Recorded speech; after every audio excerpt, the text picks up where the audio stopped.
Hi students, welcome to your new class. ഇന്നത്തെ ക്ലാസ്സിൽ നമ്മൾ ഡിസ്കസ് ചെയ്യാൻ പോകുന്നത് നോർമൽ ഡിസ്ട്രിബ്യൂഷനെ കുറിച്ചാണ്. അപ്പോൾ നിങ്ങളുടെ പുതിയ ടെക്സ്റ്റ് പ്രകാരമുള്ള കുറച്ച് പോയിന്റുകൾ ഇതിൽ ഞാൻ മാർക്ക് ചെയ്തിട്ടുണ്ട്. അത് മാത്രം ഒന്ന് പഠിച്ചാൽ മതി. നോർമൽ ഡിസ്ട്രിബ്യൂഷൻ എന്ന് പറയുന്നത് വേറൊരു പേര് ഗോസിയൻ ഡിസ്ട്രിബ്യൂഷൻ അല്ലെങ്കിൽ ബെൽ കർവ് എന്നൊക്കെ പറയും. അതായത് നമ്മൾ കഴിഞ്ഞ ക്ലാസ്സിൽ ഡിസ്കസ് ചെയ്തിട്ടുണ്ടായിരുന്നത് ഡിസ്ക്രിറ്റ് സീരീസിലുള്ള ഡിസ്ട്രിബ്യൂഷൻസ് ആണ് ബൈനോമിയലും പോയ്സണും. അതിൽ ഏറ്റവും കൂടുതൽ ഇമ്പോർട്ടൻ്റ് ആയിരിക്കുന്നത് ബൈനോമിയലാണ്. അതേസമയം കണ്ടിന്യൂസ് സീരീസിലുള്ള കാര്യങ്ങളെ നമുക്ക് രേഖപ്പെടുത്താൻ വേണ്ടിയിട്ടുള്ള പ്രോബബിലിറ്റി ഡിസ്ട്രിബ്യൂഷനാണ് നോർമൽ ഡിസ്ട്രിബ്യൂഷൻ എന്ന് പറയുന്നത്. അപ്പോൾ ഡിസ്ക്രീറ്റ് സീരീസ് ആണെങ്കിൽ ബൈനോമിയലും പോയ്സണും, കണ്ടിന്യൂസ് സീരീസ് ആണെങ്കിൽ, കണ്ടിന്യൂസ് എന്ന് പറയുമ്പോൾ നിങ്ങൾക്ക് ഗ്രാഫൊക്കെ വരയ്ക്കുന്ന സമയത്ത് ഇപ്പോൾ ഇത്ര ഏജിലുള്ള കുട്ടികൾക്ക് ഇത്ര ഹൈറ്റ് ആണ് എന്ന് നമ്മൾ ഗ്രാഫൊക്കെ വരയ്ക്കുമ്പം 0 to 5 വയസ്സ് വരെ, 5 to 10 വയസ്സ് വരെ, അങ്ങനെ ക്ലാസ് ഇൻ്റർവെല്ലോട് കൂടിയിട്ടായിരിക്കും നമ്മളവിടെ കറക്റ്റായിട്ടുള്ള ഹൈറ്റ് അല്ല പറയുന്നത്. 0 to 5, 5 to 10, 10 to 20, അങ്ങനെ 5-ൻ്റെയോ 10-ൻ്റെയോ ഡിഫറൻസിൽ നമ്മൾ ക്ലാസ് ഇൻ്റർവെല്ലായിട്ടായിരിക്കും നമ്മൾ രേഖപ്പെടുത്തുന്നുണ്ടാവുക. അപ്പോൾ അങ്ങനെ ക്ലാസ് ഇൻ്റർവെൽസ് യൂസ് ചെയ്തിട്ടാണ് ചെയ്യുന്നതെങ്കിൽ അത് എൻ്റെ തിയററ്റിക്കൽ ഡിസ്ട്രിബ്യൂഷനിൽ വരുന്നതാണ് നോർമൽ ഡിസ്ട്രിബ്യൂഷൻ എന്ന് പറയുന്നത്. നേരെ മറിച്ച് ഡിസ്ക്രീറ്റ് സീരീസ് ആണ്, അതായത് ഏതെങ്കിലും ഒരു ഐറ്റം തന്നിട്ട് അത് ഇത്ര ഫ്രീക്വൻസിയും കൂടി തരുമ്പോഴാണല്ലോ നമ്മൾ ഡിസ്ക്രീറ്റ് സീരീസ് എന്ന് പറയുന്നത് ഗ്രാഫ് വരയ്ക്കുമ്പോൾ. അപ്പോൾ അത്തരത്തിലുള്ള കാര്യങ്ങളെ സൂചിപ്പിക്കാനാണ് നമ്മൾ ബൈനോമിയൽ ഡിസ്ട്രിബ്യൂഷനും പോയ്സൺ ഡിസ്ട്രിബ്യൂഷനും യൂസ് ചെയ്യുന്നത്. അപ്പോൾ ഇവിടെ എന്ന് പറയുമ്പോൾ നോർമൽ ഡിസ്ട്രിബ്യൂഷൻ ഒരു കണ്ടിന്യൂസ് പ്രോബബിലിറ്റി ഡിസ്ട്രിബ്യൂഷൻ ആണെന്ന് മനസ്സിലാക്കി വെക്കുക. അപ്പോൾ അതിൽ കണ്ടിന്യൂസ് എന്ന് പറയാൻ കാരണം എന്താണെന്ന് വെച്ച് കഴിഞ്ഞാൽ observed across many naturally occurring measures, അതായത് ബർത്ത് വെയ്റ്റ്. ഇപ്പോൾ ഒരു ഹോസ്പിറ്റലിൽ ഇത്ര കുട്ടികൾ ജനിക്കുന്നു, അതിൽ 1 കിലോ മുതൽ 3 കിലോ വരെയുള്ള കുട്ടികളുടെ എണ്ണം ഇത്ര, 3 മുതൽ 4 കിലോ വരെ ഇത്ര, അങ്ങനെ പറയുമ്പോൾ ആ ഒരു ബർത്ത് വെയ്റ്റ് അല്ലെങ്കിൽ ഹൈറ്റ് അല്ലെങ്കിൽ ഇൻ്റലിജൻസിൻ്റെ ബേസിൽ അങ്ങനെയൊക്കെ ഒരു നോർമലായിട്ടുള്ള പ്രതിഭാസങ്ങളെ കാണിക്കാനാണ് നമ്മൾ ഈ ഒരു ഡിസ്ട്രിബ്യൂഷൻ യൂസ് ചെയ്യുന്നത് എന്നുള്ളതൊന്ന് മനസ്സിലാക്കി വെക്കുക. പിന്നെ ഇതിൻ്റെ പ്രോപ്പർട്ടീസ് ഇമ്പോർട്ടൻ്റ് ആണ്, അത് നോട്ട് ചെയ്ത് വെക്കുക. 2 പാരാമീറ്റർ ആണ് ഇവിടെ ഉള്ളത്.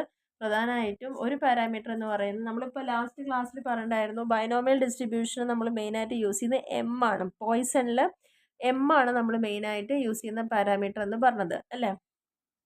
നോർമൽ ഡിസ്ട്രിബ്യൂഷനിലെ പാരാമീറ്റർ എന്ന് പറയുന്നത് 2 പാരാമീറ്റേഴ്സ് ഉള്ളത്. ഒന്ന് സ്റ്റാൻഡേർഡ് ഡീവിയേഷനും പിന്നെ ഒന്ന് മീനുമാണ്. മീനും സ്റ്റാൻഡേർഡ് ഡീവിയേഷനുമാണ് യൂസ് ചെയ്യുന്നത്. തിയററ്റിക്കൽ നോർമൽ ഡെൻസിറ്റി ഫങ്ഷൻസിനെ ഡിഫൈൻ ചെയ്യുന്നുണ്ട് ഇവിടെ. അപ്പോൾ നിങ്ങൾ ഇങ്ങനത്തെ കുറേ ഇക്വേഷൻ കാണും, അതൊന്നും കണ്ട് ബേജാറാവണ്ട, അതൊന്നും നോക്കേണ്ട ആവശ്യമില്ല. അതേപോലെ തന്നെ ഇവിടെ എല്ലാ ഡിസ്ട്രിബ്യൂഷൻ നമ്മൾ പ്ലോട്ട് ചെയ്ത് കഴിഞ്ഞാൽ കൃത്യമായിട്ടൊരു ബെൽ ഷേപ്പ് ആയിട്ടുള്ള ഒരു ഷേപ്പായിരിക്കും ഇവിടെ കാണാം. ഇതിൻ്റെ പ്രത്യേകത എന്ന് പറയുന്നത് ഈ ഒരു ഷേപ്പ് വരുമ്പം അതിൻ്റെ ഹയസ്റ്റ് പോയിന്റിൽ മീനും മീഡിയനും മോഡും ഒക്കെ ഈക്വലായിട്ട് വരും എന്നുള്ളതാണ് വേറൊരു പ്രത്യേകത. ഞാൻ വരച്ച് കാണിച്ചു തരാം. Any linear transformation normal random variable is also normal random variable. അതൊക്കെ അത്ര പഠിച്ചാൽ മതി. x1 x2 2 independent normal variable ആയിരിക്കും എന്നുള്ള കാര്യങ്ങൾ. Sampling distribution of mean values large sample drawn from A population. അതിൻ്റെ n എന്ന് പറയുന്നത് കുറച്ച് ലാർജ് വാല്യൂസ് ആയിരിക്കും. 6 പോയിന്റ്സ് ആണ് ഇവിടെ പ്രോപ്പർട്ടി ആയിട്ട് പറഞ്ഞിരിക്കുന്നത്. അപ്പോൾ പറ്റാവുന്ന ആളുകൾ അറ്റ്ലീസ്റ്റ് ഒരു സെൻറ്റൻസ് വെച്ചെങ്കിലും ഇതൊന്ന് പഠിച്ചു വയ്ക്കുക. അവിടെ അത്രേ നോക്കേണ്ട ആവശ്യമുള്ളൂ. പിന്നെ നോർമൽ ഡിസ്ട്രിബ്യൂഷൻ്റെ ഇക്വേഷൻ എന്ന് പറയുന്നത് ഇതിലിങ്ങനെ കുറേ സംഭവങ്ങളൊക്കെ കൊടുത്തിട്ടുണ്ട്. നമുക്ക് വേണ്ട ഇക്വേഷൻ ഇതാണ് കേട്ടോ. z = x - mu by standard deviation. അല്ലെങ്കിൽ ഈ ഇതിവിടെ മീനാണ് ഉദ്ദേശിക്കുന്നത്, അപ്പോൾ x ബാർ എന്നും നമുക്കവിടെ യൂസ് ചെയ്യാം. x - x bar divide by standard deviation എന്നും യൂസ് ചെയ്യാവുന്നതാണ്. അപ്പോൾ ആ ഒരു ഇക്വേഷനാണ് നമുക്ക് മെയിനായിട്ട് വരേണ്ടത്. പിന്നെ ഇവിടെ കുറച്ച് പ്രോബ്ലംസ് ആണ് അവർ ഡയറക്റ്റ് തന്നിരിക്കുന്നത്. അപ്പോൾ ഇതുപോലെ നോക്കിക്കഴിഞ്ഞാൽ നിങ്ങൾക്ക് എന്തായാലും ടഫായിരിക്കും. അപ്പോൾ അതുകൊണ്ട് തന്നെ ഞാൻ അതിൻ്റെ ബേസിക് ആയിട്ടുള്ള കുറച്ച് കാര്യങ്ങളൊന്ന് പറഞ്ഞുതരാൻ വേണ്ടിയിട്ടാണ്, നിങ്ങളുടെ പുതിയ ടെക്സ്റ്റും ഒപ്പം വെച്ചിട്ട് അതിൽ എന്തുണ്ട് എന്ന് കാണിച്ചു തരാൻ വേണ്ടിയിട്ടാണ് ഞാനത് യൂസ് ചെയ്തിരിക്കുന്നത്. അപ്പോൾ നമ്മൾ കണ്ടല്ലോ നോർമൽ ഡിസ്ട്രിബ്യൂഷൻ എന്താണെന്നുള്ളതും പ്രോപ്പർട്ടീസും പിന്നെ ഇക്വേഷനും കാണിച്ചത്. അപ്പോൾ അതിൽ നോർമൽ ഡിസ്ട്രിബ്യൂഷൻ എന്താണെന്നുള്ളത് അവിടെ നോട്ട് ചെയ്യുക, പ്രോപ്പർട്ടീസ് പഠിക്കുക, ഇക്വേഷൻ z = എന്ന് പറഞ്ഞിട്ടുള്ള ഇക്വേഷൻ അവിടെ നോട്ട് ചെയ്യുക. ഓക്കെ, അത് കഴിഞ്ഞിട്ട് ഇതിലത്തെ പ്രോബ്ലം നോക്കിക്കഴിഞ്ഞാൽ നിങ്ങൾക്കത് കിട്ടില്ല. ജസ്റ്റ് ഈ നോർമൽ ഡിസ്ട്രിബ്യൂഷൻ എവിടേക്കാണ് അപ്ലൈ ചെയ്യുന്നത്? 5 കാര്യങ്ങൾക്ക് അപ്ലൈ ചെയ്യുന്നുണ്ട്. ക്വാളിറ്റി കൺട്രോളിൽ യൂസ് ചെയ്യുന്നുണ്ട്, ഫിനാൻസിൽ യൂസ് ചെയ്യുന്നുണ്ട്, മെഡിക്കൽ റിസർച്ചിന് വേണ്ടിയിട്ട് നമുക്ക് യൂസ് ചെയ്യാം. ഇപ്പോൾ ക്വാളിറ്റി കൺട്രോളിൽ യൂസ് ചെയ്യുക എന്ന് പറഞ്ഞാൽ നമ്മൾ ഏതെങ്കിലും ഒരു പ്രൊഡക്റ്റ് മാനുഫാക്ചർ ചെയ്യുമ്പോൾ അതിന് നമ്മൾ ആ ഒരു പ്രൊഡക്റ്റ് മെഷർമെൻറ്റ് ഡിസ്ട്രിബ്യൂഷനൊക്കെ എടുക്കുന്നത് ചിലപ്പോൾ നോർമൽ ഇതിനെ ബേസ് ചെയ്തിട്ടായിരിക്കും. ആ ഓരോ പ്രൊഡക്റ്റ് മാനുഫാക്ചറിങ് പ്രോസസ്സിലും വരുന്ന വേരിയേഷൻസ് എന്തൊക്കെ വ്യത്യസ്തതകളുണ്ട് എന്നൊക്കെ കണ്ടുപിടിക്കാൻ വേണ്ടിയിട്ടൊക്കെ ഇത് യൂസ് ചെയ്യാറുണ്ട്. പിന്നെ ഫിനാൻസിൽ യൂസ് ചെയ്യുക പറഞ്ഞാൽ അസറ്റിൽ ഇൻവെസ്റ്റ് ചെയ്ത് നമുക്ക് എത്ര റിട്ടേൺ കിട്ടും, സ്റ്റോക്കിൻ്റെ പ്രൈസുകൾ, ഇൻട്രസ്റ്റ് റേറ്റുകൾ, അതൊക്കെ നമുക്ക് ഇതിനെ ബേസ് ചെയ്ത് പറയാൻ പറ്റും. മെഡിക്കൽ റിസർച്ചിൽ പറഞ്ഞാൽ ഹൈറ്റ്, വെയിറ്റ്, ബ്ലഡ് പ്രഷർ, അതുപോലെ സൈക്കോളജിക്കൽ ആയിട്ടുള്ള ക്യാരക്ടറിസ്റ്റിക്സ്, അതൊക്കെ യൂസ് ചെയ്യുന്നത് ഈ നോർമൽ ഡിസ്ട്രിബ്യൂഷനിലാണ്. Psychology and education, intelligence score, അതൊക്കെ യൂസ് ചെയ്യുന്നതും നോർമൽ ഡിസ്ട്രിബ്യൂഷൻ്റെ ബേസിലായിരിക്കും. സോഷ്യൽ സയൻസസിലും ഏറ്റവും കൂടുതൽ ഉപയോഗിക്കുന്നുണ്ട്. അപ്പോൾ ഈ ഒരു 5 മേഖലയിൽ ഉണ്ട് എന്നുള്ളതൊന്ന് മനസ്സിലാക്കി വെക്കുക. പിന്നെ ഇവിടുത്തെ ഒന്നും നിങ്ങൾ ഇനി കൂടുതലായി നോക്കിയിട്ട് ടെൻഷൻ ആവണ്ട. പിന്നെ നെക്സ്റ്റ് പേജിൽ ഇത്രയും കാര്യങ്ങൾ. അപ്പോൾ ഇവിടെ ഒന്നും ഇനി നോക്കാനില്ല. അപ്പോൾ ഞാൻ അതുകൊണ്ട് തന്നെ ഇവിടെ ഒരു കാര്യം പറയുന്നുണ്ട്. പിന്നെ വേറൊരു പ്രത്യേകത എന്ന് പറയുമ്പോൾ ബൈനോമിയൽ ഡിസ്ട്രിബ്യൂഷനെ പോലെ തന്നെയാണ് ശരിക്കും നോർമലും വരുന്നത്. എപ്പോഴാണ് അതിൻ്റെ വ്യത്യാസം എന്ന് പറഞ്ഞു കഴിഞ്ഞാൽ, ഇവിടെ നോർമൽ ഡിസ്ട്രിബ്യൂഷൻ നമ്മൾ യൂസ് ചെയ്യുന്നത് അപ്രോക്സിമേറ്റ് ബൈനോമിയൽ ഡിസ്ട്രിബ്യൂഷൻ. ചില സമയങ്ങളിൽ ഏകദേശം ബൈനോമിയൽ പോലെ തന്നെയാണ് നമ്മൾ ഉപയോഗിക്കുക. ഏതൊക്കെ സിറ്റുവേഷനിലാണല്ലോ ലാർജ് നമ്പർ ആയിരിക്കും, n ട്രയൽസ്, നമുക്ക് ഉള്ള എക്സ്പെരിമെൻ്റ് ട്രയൽ ലാർജ് ആയിരിക്കുന്ന സമയത്ത് നമുക്കത് യൂസ് ചെയ്യാം. പിന്നെ പ്രോഡക്റ്റ് NP നമ്മൾ പഠിച്ചല്ലോ, നല്ലതൊക്കെ പഠിച്ചിട്ടുണ്ട്. M=NP എന്ന് പഠിച്ചിട്ടുണ്ടായിരുന്നു. N×P ആണ് മീൻ എന്നുള്ളത്. And 1 - P are both greater than 5. 5നേക്കാൾ കൂടുതൽ അധികമാണ് നമുക്ക് കിട്ടുന്ന ക്വസ്റ്റൻ എങ്കിൽ അവിടെ നമുക്ക് ഇത് ഉപയോഗിക്കാവുന്നതാണ്. In such cases binomial random variable x with parameters n and p can be approximated by the normal distribution. ഇനി തിരിച്ച് നോർമൽ ഡിസ്ട്രിബ്യൂഷനായിട്ട് പരിഗണിക്കുന്ന എപ്പോഴേക്കും മീൻ n×p, standard deviation NP×1 - P ആണ്. ഇതൊക്കെ നമ്മൾ ബൈനോമിയൽ പഠിച്ചതാണ്. അപ്പോൾ കുറച്ചും കൂടി ഒരു ആക്യുറസിക്ക് വേണ്ടിയിട്ട് continuity correction is applied by using probability ±0.5. ഇത്രയും കാര്യങ്ങളെ ഇവിടെ പറഞ്ഞിട്ടുള്ളൂ.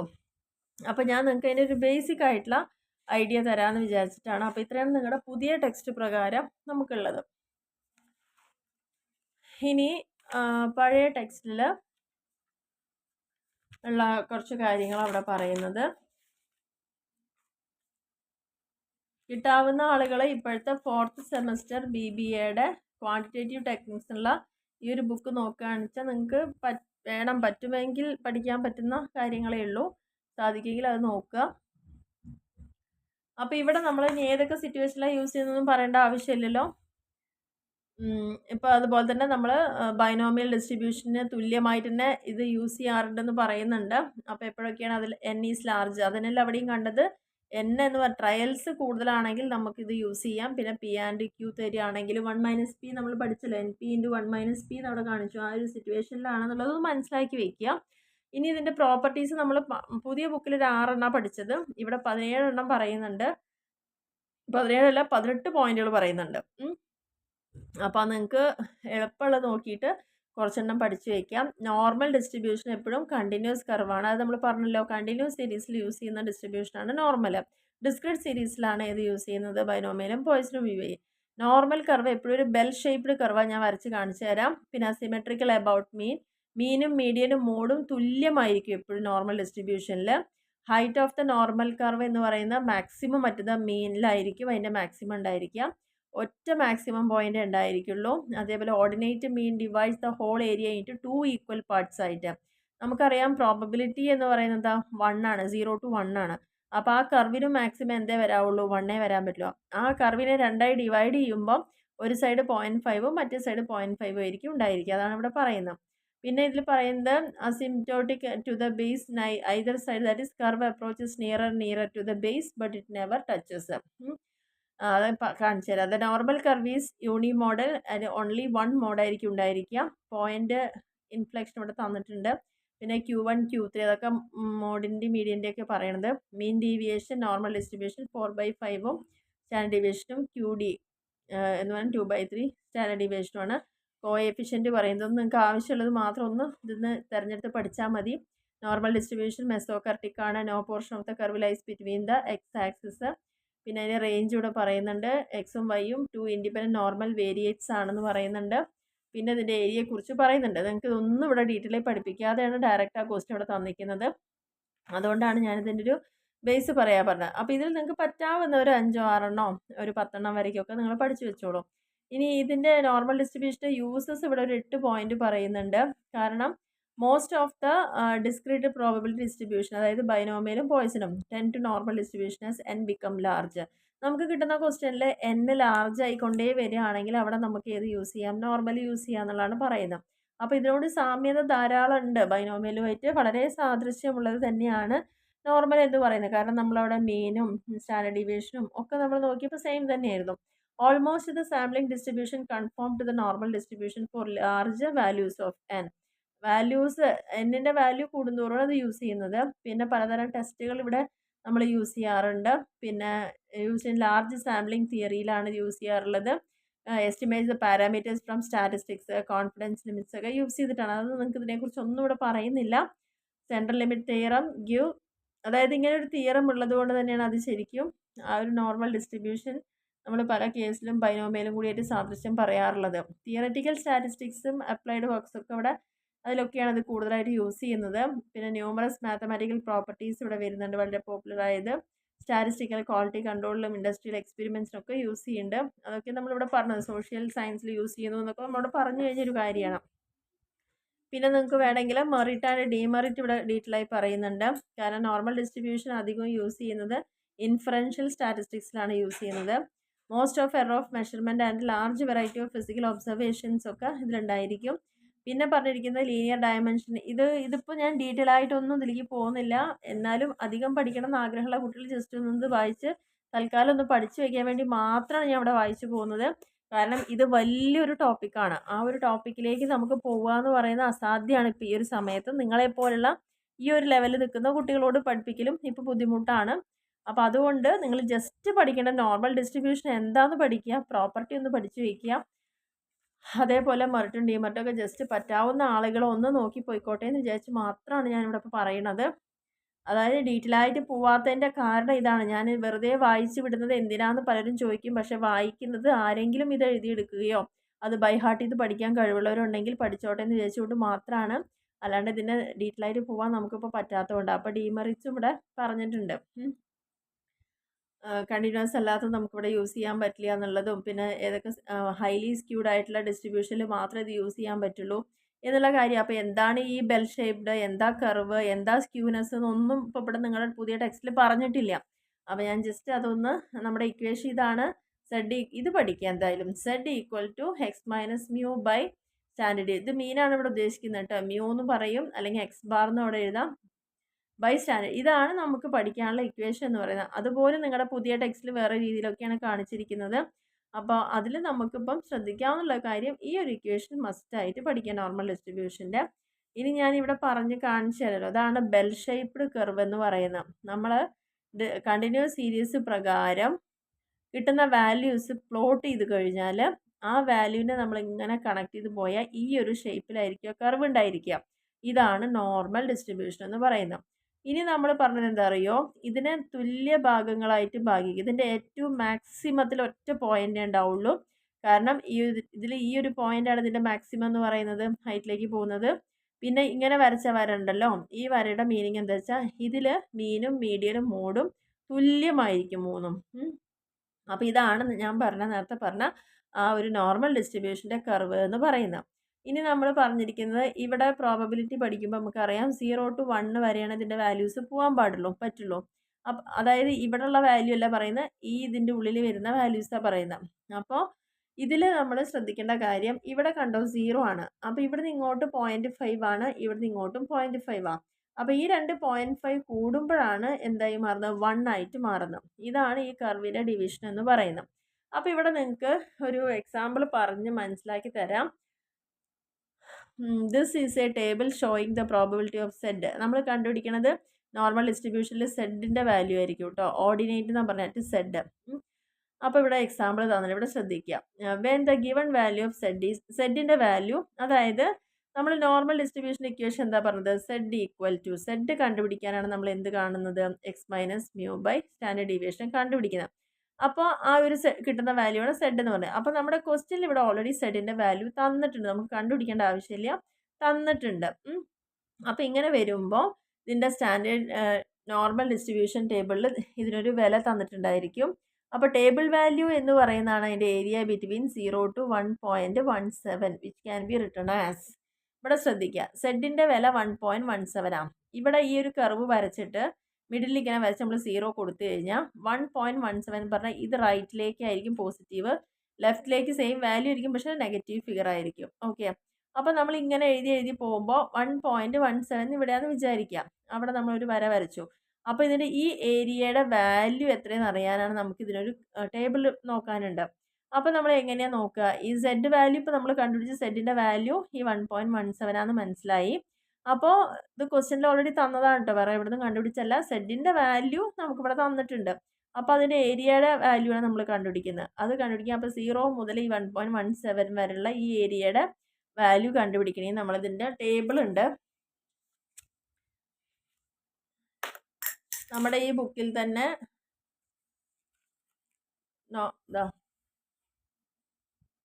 സ്റ്റാൻഡേർഡ് നോർമൽ കർവ് എന്ന് പറഞ്ഞിട്ട് ഒരു ബുക്കിന്. അപ്പോൾ നമുക്ക് 1.17 അല്ലേ കിട്ടിയത്.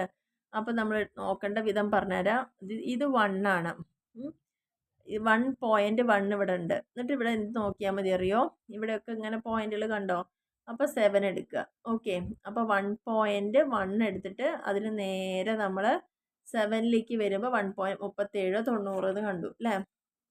അപ്പോൾ നോക്കൂ, അതേ വാല്യൂയിൽ ഇവിടെ വന്ന് അപ്പോൾ 3790.3790.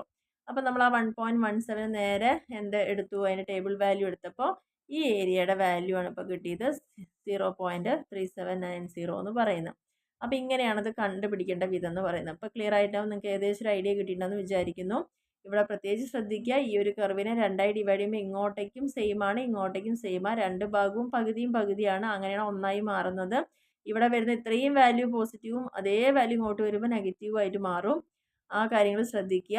അപ്പോൾ എപ്പോഴും 0യിൽ നിന്ന് ഈ ഒരു ടേബിൾ വാല്യൂ കണ്ടുപിടിക്കുക എന്ന് പറയുമ്പോൾ എളുപ്പമാണ്. നമുക്ക് ഇവിടെ നിന്ന് ഇതിൻ്റെ വാല്യൂ ആ ടേബിൾ നോക്കിക്കഴിഞ്ഞാൽ നമുക്ക് ആ വാല്യൂ കിട്ടും. ഇത്രയേ ഉള്ളൂ. ഇനി നമ്മളോട് ചോദിക്കുന്നത് രണ്ട് സൈഡുകളുണ്ട് പറയാം. നെഗറ്റീവ് ഇപ്പോൾ ഇവിടെ 1.17 എന്നാണ് പറയുന്നത്. നെഗറ്റീവ് 1.17 പറഞ്ഞാൽ ഇവിടെ വരും സെയിം, ഇത് ലെഫ്റ്റ് സൈഡിലേക്ക് വരും.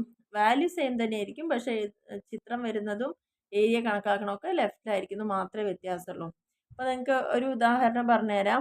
ഇവിടെ P ഇൻറ്റു -1.78ഉം പോസിറ്റീവ് 1.78 പറഞ്ഞത്. അപ്പം നമുക്ക് ഒന്നുമില്ല, ചിത്രം വരച്ചു, നടുവിൽ ഇങ്ങനെ 0 ഇട്ടു, ഇവിടുന്ന് കുറച്ച് ഭാഗം എടുത്ത് 1.78 എഴുതി. ഇത് ഇപ്പുറത്ത് നെഗറ്റീവ് 1.78 ആണ്. അപ്പോൾ 1.78ൻ്റെ അപ്പോൾ നമ്മളോട് ചോദിക്കുന്നത് ഈ നെഗറ്റീവ് മുതൽ പോസിറ്റീവ് വരെയുള്ള ഇത്രയും ഏരിയയുടെ ആണ് നമ്മൾ ചോദിച്ചിരിക്കുന്നത്, വാല്യൂ ആണ് ചോദിച്ചിരിക്കുന്നത്. അപ്പോൾ നമ്മൾ എന്ത് ചെയ്താൽ മതി? 0യിൽ നിന്ന് ഇങ്ങോട്ടുള്ള വാല്യൂ സെയിം ആണ് ഞാൻ പറഞ്ഞിട്ടുണ്ടല്ലോ. അപ്പോൾ 1.78 എടുക്കുക.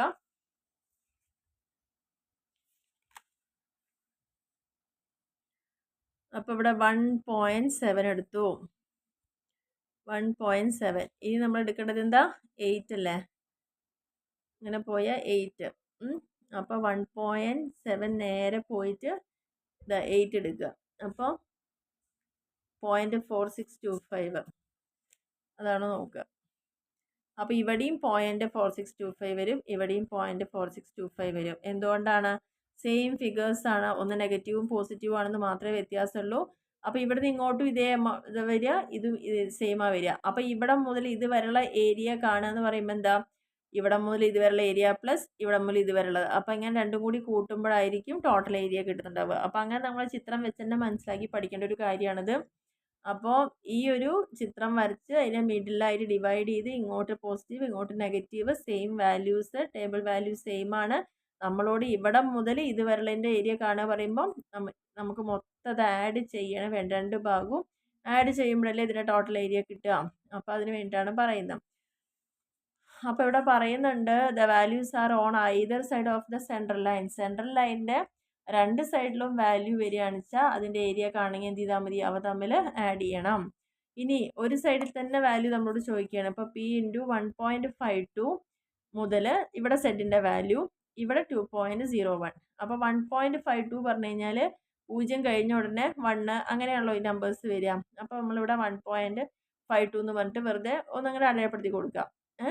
പിന്നെ നമ്മൾ അടയാളപ്പെടുത്തിയത് 2.01 ആണ്. അടുത്തത് 2.01 പറയാം. അപ്പോൾ രണ്ട് ചിത്രം ഇവിടെ നിങ്ങൾക്ക് കാണുന്നുണ്ടല്ലോ, വര കാണുന്നുണ്ടല്ലോ. അപ്പോൾ ഈ 1.52ൻ്റെ വാല്യൂ എത്രയെന്ന് ഇതുപോലെ ടേബിൾ നോക്കിയിട്ട് കണ്ടുപിടിക്കുക. അപ്പോൾ നമുക്ക് കിട്ടും 0.47. ഇപ്പോൾ കണ്ടുപിടിക്കേണ്ട വിധം ഇനി മനസ്സിലായിട്ടാണെന്ന് വിചാരിക്കണം. ഇനി ഇതും കൂടി ഒന്ന് കാണിച്ചു തരാം ഒരു വട്ടം കൂടിയിട്ട്. കണ്ടുപിടിക്കേണ്ടത് 1.52 ആണ്. അപ്പോൾ ഇതിൽ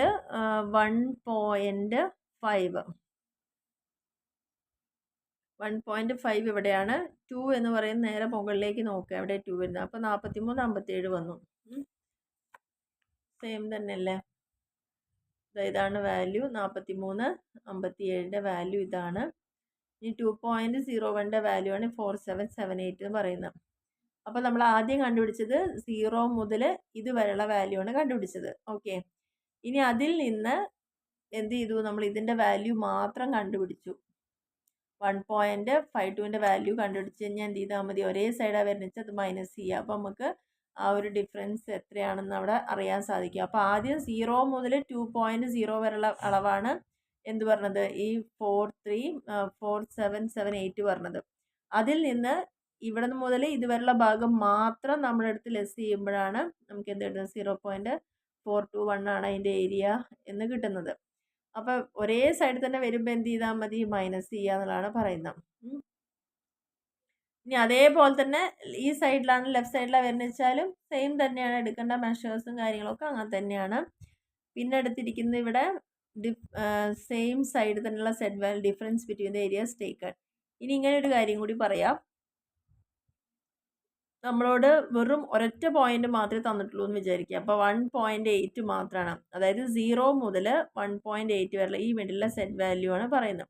അപ്പോൾ അങ്ങനെ വരുമ്പോൾ ഇവിടെ 0 മുതൽ ഇവിടെ 1.8 അടയാളപ്പെടുത്തി.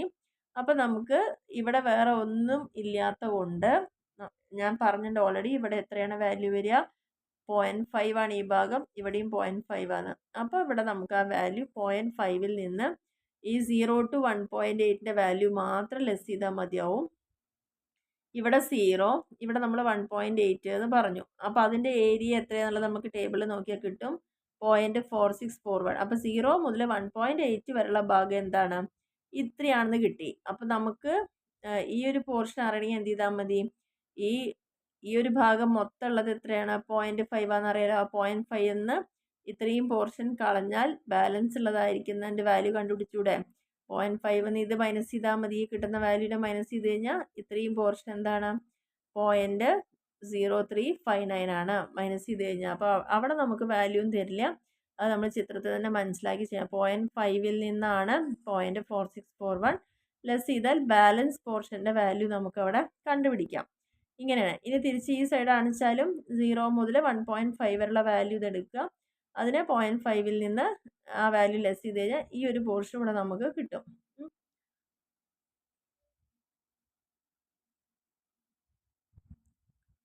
ഇവിടെ 1.8 ആണ് പോസിറ്റീവ് സൈഡിൽ എടുത്തത്. ഇവിടെ നെഗറ്റീവിലേക്ക് വന്നപ്പോൾ 1.5 ആണ് ഇവിടെ എടുത്തിരിക്കുക. അത്രയേ ഉള്ളൂ, വേറെ കുഴപ്പമൊന്നുമില്ല. 1.5ൻ്റെ വാല്യൂ കാണുക. അപ്പോൾ ഒരു വാല്യൂ നമുക്കവിടെ കിട്ടും. അതിനെ 0.5ൽ നിന്ന് ലെസ് ചെയ്ത് കഴിഞ്ഞാൽ ഈ സ്ഥലം കഴിഞ്ഞാൽ ബാക്കി ഈ സ്ഥലത്തിൻ്റെ ഏരിയ ചോദിക്കണം. അത് നമുക്ക് എളുപ്പമല്ലേ? ഇവിടെ മൊത്തം 0.5 നമുക്കറിയാലോ. ആ 0.5ൽ നിന്ന് ഇത്രയും പോർഷൻ പോയി കഴിഞ്ഞാൽ ബാലൻസ് ഉള്ളതാണ് ഇതിൻ്റെ ഏരിയ എന്ന് പറയുന്നത്. അപ്പോൾ ഇത്രയേ ഉള്ളൂ. ഇതാണ് ഏകദേശം നിങ്ങൾക്ക് ഒരു ഐഡിയ കിട്ടിയിട്ടുണ്ടാവും എന്ന് വിചാരിക്കണം. ഇതൊന്ന് പറഞ്ഞ് മനസ്സിലാക്കാതെ ഒന്നും എടുക്കേണ്ട പോർഷൻ അല്ല അത്. അപ്പോൾ ഏകദേശം ഒരു ഐഡിയ നിങ്ങൾക്ക് തരാൻ വേണ്ടി മാത്രമാണ്. ഒരു ഏകദേശം നിങ്ങൾക്ക് അതിനെക്കുറിച്ച് ഒരു അറിവ് കിട്ടിയെന്ന് വിചാരിക്കണോ. ഇനി നമുക്ക് പഠിക്കേണ്ടത് ഇക്വേഷൻ വെച്ചിട്ടുള്ള പ്രോബ്ലമാണ്. അപ്പോൾ ആ പ്രോബ്ലത്തിൻ്റെ കേസ് ഒന്നും ഇവിടെ പറയാം. വേരിയബിൾ ആയിട്ടുള്ള കാര്യങ്ങൾ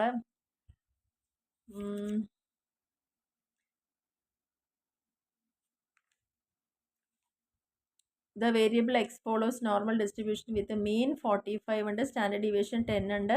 നമ്മളോട് പറഞ്ഞിരിക്കുന്നത് X is greater than or equal to 60 ഒരു ക്വസ്റ്റ്യൻ. രണ്ടാമത്തെ 40 is less than X greater than 56 എന്നാണ് പറഞ്ഞിരിക്കുന്നത്. X is less than 56. അപ്പോൾ ഇതിൻ്റെ അർത്ഥം എന്താ അറിയോ? ഇവിടുത്തെ ഈ എക്സിൻ്റെ വാല്യൂ എന്ന് പറയുന്നത് 60യേക്കാൾ വലുതാണ് എന്ന് കാണിക്കുന്നതും ഇവിടെ 40നേക്കാൾ വലുതും എന്നാൽ 56നേക്കാൾ ചെറുതുമായിട്ടൊരു വാല്യൂടെ എക്സിന് വരുന്നത്. അപ്പോൾ ഇത് രണ്ട് ക്വസ്റ്റ്യൻ ഇവിടെ തന്നിട്ടുണ്ട് സോൾവ് ചെയ്യാൻ വേണ്ടിയിട്ട്. അപ്പോൾ ആദ്യം നമുക്ക് തന്നത് മീൻ 45 ആണെന്ന് എഴുതുക, സ്റ്റാൻഡേർഡ് ഡിവിഷൻ 10 ആണെന്നും പറയാം. അപ്പോൾ എക്സ് ഈസ് ഗ്രേറ്റർ ദാൻ 60 എന്നാണ് ഇവിടെ ആദ്യത്തെ ക്വസ്റ്റ്യൻ. എക്സ് വാല്യൂ 60യേക്കാൾ കൂടുതലാണ് എന്ന് പറയുമ്പോൾ വെൻ എക്സ് ഈക്വൽ ടു 60 എന്ന് കൊടുക്കുക. അപ്പോൾ നമ്മുടെ ഇക്വേഷനിൽ അപ്ലൈ ചെയ്യാം. Z equal to X minus mu by standard deviation. എക്സിൻ്റെ വാല്യൂ ഇപ്പോൾ എത്ര നമ്മൾ കൊടുത്തത് 60 എന്ന് കൊടുത്തു. 60 മീൻ തന്നിട്ടുണ്ട് 45 തന്നിട്ടുണ്ട് ക്വസ്റ്റ്യനിൽ ബൈ സ്റ്റാൻഡേർഡ് ഡിവിഷൻ 10. അപ്പോൾ 60 മൈനസ് 45 പറയുമ്പോൾ 15/10 വരും. 15/10 പറയുമ്പോൾ എത്ര 1.5 ആണ്. അപ്പോൾ നമുക്ക് എന്ത് കിട്ടി? ഈ സീറോയിൽ നിന്ന് ഈ ചിത്രം വരച്ച് വയ്ക്കാം. സീറോയിൽ നിന്ന് വെറുതെ ഇപ്പുറത്തേക്ക് പോസിറ്റീവ് ആയതുകൊണ്ട് റൈറ്റ് സൈഡിലാണ്. അപ്പോൾ 1.5 എന്ന് എഴുതി. അപ്പോൾ 1.5ൻ്റെ വാല്യൂ നമ്മൾക്ക് നോക്കി കണ്ടുപിടിക്കാൻ പറ്റുന്നൊരു കാര്യമുള്ളൂ. അപ്പോൾ അതവിടെ ഇരുന്നോട്ടെ. ഇനി നമ്മളോട് പറഞ്ഞിരിക്കുന്നത് P of X is greater than 60 equal to P of Z is greater than 1.5. ഇതിൻ്റെ അർത്ഥം എന്താണ്? ഈ 60യേക്കാൾ അധികമാണ് എക്സ് എന്ന് പറഞ്ഞാൽ അതിൻ്റെ അർത്ഥം എന്താ? ഈ സെഡ് 1.5നേക്കാൾ അധികമാണ് എന്നാണ് അവിടെ മീൻ ചെയ്യുന്നത്. അപ്പോൾ ഈ 60യുടെ നമ്മൾ കണ്ടുപിടിച്ചപ്പോൾ കിട്ടിയ വാല്യൂ ഉള്ള 1.5. അപ്പോൾ 60യേക്കാൾ വലിയൊരു എമൗണ്ട് ആണ് എക്സ് എന്ന് പറയുമ്പോൾ അതിന് ഈക്വൽ ആണ് ടേബിൾ വാല്യൂ 1.5. 1.5നേക്കാൾ വലുതായിരിക്കണം സെഡിൻ്റെ വാല്യൂ എന്നാണ് പറയുന്നത്. അങ്ങനെ വരുമ്പോൾ നമുക്കിപ്പം ഈ 0 മുതൽ 1.5 വരെയുള്ള ടേബിൾ വാല്യൂ നോക്കുമ്പോൾ കിട്ടും. എത്രയാണ് കിട്ടുക? 0.4332 ഇവിടെ കിട്ടിയിരിക്കുന്നത്. അപ്പം നമുക്ക് ഈ ഒരു പോർഷൻ്റെ വാല്യൂ കണ്ടുപിടിച്ചൂടെ? എങ്ങനെയാണ്? 0.5ൽ നിന്ന് ഇത്രയും പോർഷൻ്റെ വാല്യൂ കുറച്ചാൽ ബാലൻസ് ആയിരിക്കും ഈ വാല്യൂ എന്ന് പറയുന്നത്. അപ്പോൾ 0.5ൽ നിന്ന് ആ വാല്യൂ കുറച്ച് 0.668 കിട്ടി. അപ്പോൾ ആദ്യത്തെ ക്വസ്റ്റിൻ്റെ ആൻസർ കിട്ടി. എന്ത്? X is greater than or equal to 60 എന്ന് പറയുന്ന ആൻസർ എത്രയാണ്? ഈ ബാലൻസ് പോർഷൻ. ഇപ്പോൾ ആ ചിത്രം നിങ്ങൾക്ക് മുൻകൂട്ടി പഠിപ്പിക്കാതെ ഇവിടെ എടുത്താൽ നിങ്ങൾക്ക് ഇതൊന്നും മനസ്സിലാവില്ല എന്നുള്ളതാണ് പറഞ്ഞത്. അപ്പോൾ ഈ ക്വസ്റ്റ്യൻ ക്ലിയർ ആയിട്ടാണെന്ന് വിചാരിക്കും. മീനും സ്റ്റാൻഡേർഡ് ഡിവിഷനും തന്നിട്ടുണ്ട്. നമുക്ക് എക്സിൻ്റെ വാല്യൂ ഇവിടെ ഫസ്റ്റ് കേസിൽ 60 പറഞ്ഞപ്പോൾ അതെടുത്തു ചെയ്തു 1.5 എന്ന് കിട്ടി. ഏതാ 1.5? സെഡ് ആണ് 1.5. ആ 1.5 ഈ സെഡ് വാല്യൂ എഴുതേണ്ടത് എവിടെയാണ്? ഈ സീറോൻ്റെ റൈറ്റും ലെഫ്റ്റും ഒക്കെയാണ് എഴുതേണ്ടത്. ഇവിടെ നമ്മൾ റൈറ്റ് എഴുതാനുള്ള കാരണം 1.5 പോസിറ്റീവ് ആയതുകൊണ്ട് നമ്മളിവിടെ ഈ ഒരു സൈഡിലേക്ക് വെറുതെ 1.5 എന്ന് എഴുതി കഴിയുമ്പം ഇതിൻ്റെ ടേബിൾ വാല്യൂ നമുക്കിപ്പോൾ ഞാൻ നോക്കാൻ പഠിപ്പിച്ചു തന്നല്ലോ. അപ്പോൾ 1.5ൻ്റെ ടേബിൾ വാല്യൂ പറയുന്നത് ഇത്രയാണ്. അപ്പോൾ 0 മുതൽ ഇത്ര വരെയുള്ള പോർഷൻ്റെ നമുക്ക് ഏരിയ എത്രയാണെന്നുള്ളത് കിട്ടിയ സ്ഥിതിക്ക് നമുക്ക് ഈ ഒരു പോർഷൻ കണ്ടുപിടിച്ചൂടെ? കാരണം 0.5 ആണ് ഇത്രയും ദൂരം വരിക. ആ 5ൽ നിന്ന് ഇത് കുറയ്ക്കുമ്പോൾ കിട്ടുന്ന ബാലൻസ് ആണ് ഇവിടെ ഏരിയ വരുന്നത്. അപ്പോൾ ആദ്യത്തെ കേസ് നമുക്കിവിടെ കംപ്ലീറ്റ് ആയിട്ടുണ്ട്. ഇനി രണ്ടാമത്തെ കേസിലേക്ക് വരിക. രണ്ടാമത്തെ ക്വസ്റ്റ്യനിൽ എന്തായിരുന്നു ഉണ്ടായിരുന്നത്? 40നും 56നും ഇടയിലാണ് എക്സ് എന്നാണ് പറയുന്നത്. അപ്പോൾ നമ്മൾ ആദ്യം എക്സ് 40 ആണെങ്കിൽ എത്രയെന്ന് കണ്ടുപിടിക്കാം. എക്സ് 40 ആയി ചെയ്യുമ്പോൾ ഇക്വേഷനിൽ Z equal to X minus mu by standard deviation X 40 minus 45/10 പറയുമ്പോൾ 0.5 ആണ് കിട്ടിയത്. അപ്പോൾ ആ എക്സിനെ നമ്മൾ ആദ്യം എവിടെ കൊടുത്തു? അതായത് 40 മൈനസ് 45. 40ൽ നിന്ന് 45 കുറയ്ക്കുക പറയുമ്പോൾ അത് മൈനസ് ഫിഗർ അല്ലേ വരിക. അപ്പോൾ -5 ആണ് വരിക. -5/10 എന്ന് പറയുമ്പോൾ -0.5. അപ്പോൾ മൈനസ് ഫിഗേഴ്സ് എവിടേക്കാണ് വരിക? അപ്പോൾ വെറുതെ നമ്മളിങ്ങനെ ചിത്രം വരച്ചിടണു. മിഡിൽ വാല്യൂ 0 എന്ന് കൊടുക്കണു. മൈനസ് ആയതുകൊണ്ട് അത് നമ്മൾ ഇവിടെ കാണിക്കുക. ഓക്കെ. അപ്പോൾ മൈനസ് ഇവിടെ പോയിട്ട് -0.5 എന്ന് എഴുതി. അപ്പോൾ ഇതിൻ്റെ വാല്യൂ ഒന്ന് നോക്കുക. വാല്യൂ നോക്കുമ്പോൾ നമുക്ക് 0.1915 അവിടെ കിട്ടും. അതവിടെ ഇരിക്കുക.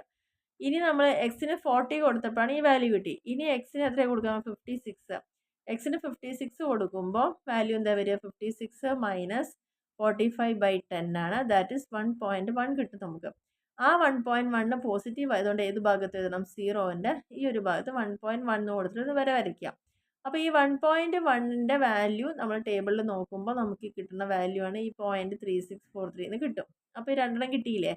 അപ്പോൾ ഇനി നമുക്ക് ഇതിൻ്റെ വാല്യൂ കണ്ടുപിടിക്കുക എന്ന് പറയുമ്പോൾ ഇപ്പോൾ നോക്കൂ, ഇതിൻ്റെ മൊത്തം ഏരിയയാണ് ഇവിടെ കണ്ടുപിടിക്കേണ്ടത്. അതായത് നമ്മളിവിടെ പറഞ്ഞു 40 ഈസ് ലെസർ ദാൻ എക്സും അതേപോലെ തന്നെ ലെസർ ദാൻ 56 എന്നാണ് പറയുക. അപ്പോൾ എക്സിൻ്റെ വാല്യൂ ഇതിൻ്റെ ഇൻ ബിറ്റ്വീൻ ആണ് വരുന്നത്. അപ്പോൾ 40യുടെ വാല്യൂ നമുക്ക് എത്ര കിട്ടി? -0.5 കിട്ടി. 56ന് എത്ര കിട്ടി? 1.1 കിട്ടി. ഇതിൻ്റെ ബിറ്റ്വീൻ വരിക എന്ന് പറയുമ്പോൾ നമുക്ക് എന്ത് ചെയ്യണം? ഇതിൻ്റെ ബിറ്റ്വീൻ വരിക എന്ന് പറയുമ്പോൾ എന്ത് ചെയ്യണം? ഇത് ഏരിയ കൂട്ടണം. അപ്പോൾ രണ്ടിൻ്റെയും ടേബിൾ വാല്യൂ നമുക്കറിയാലോ, ഇവിടെ നമ്മൾ കണ്ടുപിടിച്ചിട്ടുണ്ട്. അത് കൂട്ടുമ്പോൾ 0.5558 വരും. അപ്പോൾ ഈ രണ്ടാമത്തേൻ്റെ ഉത്തരവും നമുക്കിവിടെ കിട്ടിയിട്ടുണ്ട്. ഓക്കെ. അപ്പോൾ ഇത്രയാണ് നമുക്ക് ചെയ്യേണ്ട വിധം എന്ന് പറയാം. അപ്പോൾ ഇതൊക്കെയാണ് നിങ്ങളുടെ ക്വസ്റ്റ്യൻ വരാനുള്ള സാധ്യത. അപ്പോൾ നോർമൽ ഡിസ്ട്രിബ്യൂഷൻ ശരിക്കും പറയാൻ സിമ്പിളാണ്. ആ ഒരു ഷേപ്പ് കർവും വാല്യൂ കണ്ടുപിടിക്കുന്നതും വാല്യൂ കണ്ടുപിടിച്ച് കഴിഞ്ഞാൽ ടേബിൾ വാല്യൂ കാണുന്നതും പിന്നെ ഏത് ഭാഗമാണോ ചോദിച്ചിരിക്കുന്നത് വെച്ചാൽ അത് നമ്മൾ അസ്യൂം ചെയ്ത് ചെയ്യേണ്ട ഒരു കാര്യം കൂടിയുള്ളൂ. ഇത്രയേ ഉള്ളൂ. അപ്പോൾ ഇത്രയും പഠിച്ചാൽ മതി നോർമൽ ഡിസ്ട്രിബ്യൂഷൻ. പിന്നെ ഞാൻ നേരത്തെ പറഞ്ഞ ആ ഒരു തിയറീസൊക്കെ ഒന്ന് നോക്കുക. കാരണം നിങ്ങളുടെ ടെക്സ്റ്റിൽ അത്രേ കാണാനുള്ളൂ. പക്ഷെ വെറുതെ നിങ്ങളോട് ഇതിൻ്റെ ഒരു ക്വസ്റ്റ്യനും ആൻസറും പറഞ്ഞാൽ നിങ്ങൾക്ക് ഒരു ഐഡിയയും കിട്ടില്ല. അതുകൊണ്ടാണ് ഞാൻ ഇതിൻ്റെ ഒരു ബേസ് ഞാൻ ഇവിടെ തന്നത്. ഇങ്ങനെയാണ് നോർമൽ ഡിസ്ട്രിബ്യൂഷൻ എന്നുള്ളത്. ഓക്കെ. അപ്പോൾ നിങ്ങൾക്ക് ഈ ഒരു വീഡിയോ ഇഷ്ടപ്പെടുകയാണെങ്കിൽ തീർച്ചയായിട്ടും ഒന്ന് ലൈക്ക് ചെയ്യാനും ഷെയർ ചെയ്യാനും കമൻറ്റ് ചെയ്യാനും മറക്കരുത്. ഫ്രണ്ട്സിലേക്കൊക്കെ ഒന്ന് ഷെയർ ചെയ്ത് കൊടുക്കുക. സബ്സ്ക്രൈബ് ചെയ്യാത്ത ആൾക്കാരെ തീർച്ചയായിട്ടും ഒന്ന് സബ്സ്ക്രൈബ് ചെയ്യുക, സപ്പോർട്ട് ചെയ്യുക. Okay, thank you.